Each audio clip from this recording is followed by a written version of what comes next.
আজি আমি এইটো কাৰ্যসূচী এই কাৰণে কৰিবলৈ বাধ্য হৈছোঁ।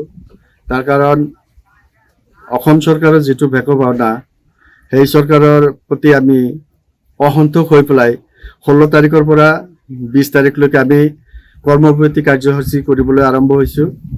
কাৰণ অসম চৰকাৰে আমাৰ প্ৰতি কোনো ধৰণৰ সঁহাৰি দিয়া নাই। চৰকাৰৰ প্ৰতি আমি অনাস্থা এক প্ৰকাৰ।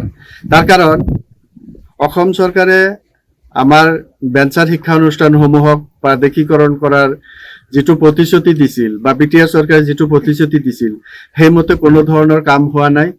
আমি বেঞ্চাৰ শিক্ষানুষ্ঠানবিলাকে মানৱ সম্পদ গঢ়ি তোলাৰ ক্ষেত্ৰত সহায় সহযোগিতা আগবঢ়াই আছো, কিন্তু তেওঁলোকে বেঞ্চাৰ শিক্ষানুষ্ঠানৰ প্ৰতি কোনো ধৰণৰ সঁহাৰি দিয়া নাই। এইটোৱে কাৰ্যসূচী আজি। সুদীৰ্ঘ 23 বছৰ হ'ল আমি বেঞ্চাৰ খাটি আছো। মাজতে 2020 চনৰ 6.3 ক্ল'জ আউটত আমাৰ বিটিআৰ চৰকাৰে বিটিআৰ অঞ্চলৰ যিবিলাক ভেঞ্চাৰ শিক্ষানুষ্ঠান আছিল, সেই শিক্ষানুষ্ঠানসমূহ বিনা চৰ্তে প্ৰাদেশিকৰণ কৰাৰ প্ৰতিশ্ৰুতি এটা দিছিল। কিন্তু তেওঁলোকে যিটো প্ৰতিশ্ৰুতি দিছিল, সেই প্ৰতিশ্ৰুতি মতে সুদীৰ্ঘ 4 বছৰ পাৰ হৈ গ'ল। এই 4 বছৰত কোনো ধৰণৰ প্ৰতিশ্ৰুতি ৰক্ষা কৰিব পৰা নাই, যাৰ কাৰণে আমি এই কৰ্মবিৰতি কৰিবলৈ বাধ্য হৈছোঁ। চৰকাৰ বৰ্তমান যিটো পদক্ষেপ দেখা যায়, তেওঁ অসম চৰকাৰৰ ভেকু ভাওনা এক প্ৰকাৰ। তাৰ কাৰণ বিটিচি চৰকাৰৰ বা বিটিআৰ চৰকাৰৰ প্ৰতি তেওঁলোকৰ কোনো ধৰণৰ আস্থা নাই, বা বেঞ্চাৰ শিক্ষানুষ্ঠানৰ প্ৰতি তেওঁলোকৰ কোনো ধৰণৰ আস্থা নাই। তেওঁলোকে আমাক লৈ ৰাজনীতিহে কৰি আছে।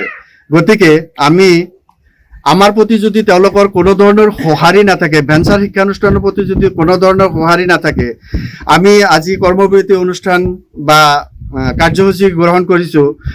ইয়াৰ পিছত আমি ইয়াতকৈ তীব্ৰতৰ আন্দোলন গঢ়ি তুলিবলৈ বাধ্য হ'ম। আমাৰ এছ'চিয়েশ্যনৰ যোগেদি আলোচনা মৰ্মে আমাৰ সচিবালয়ত আন্দোলন কৰিবলৈ বাধ্য হ'ম। মই প্ৰিন্সিপাল বিদ্যাবিকাশ ছিনিয়ৰ ছেকেণ্ডেৰী স্কুল। আমাৰ এইখন শিক্ষানুষ্ঠানত প্ৰথম একাদশ শ্ৰেণীত 136 জন ষ্টুডেণ্ট আছে আৰু দ্বাদশ শ্ৰেণীত 60 above ষ্টুডেণ্ট আছে। এইখিনি ষ্টুডেণ্ট লৈ আমি যি শিক্ষাদান প্ৰক্ৰিয়া চলাই আছো, সুদীৰ্ঘ এই 3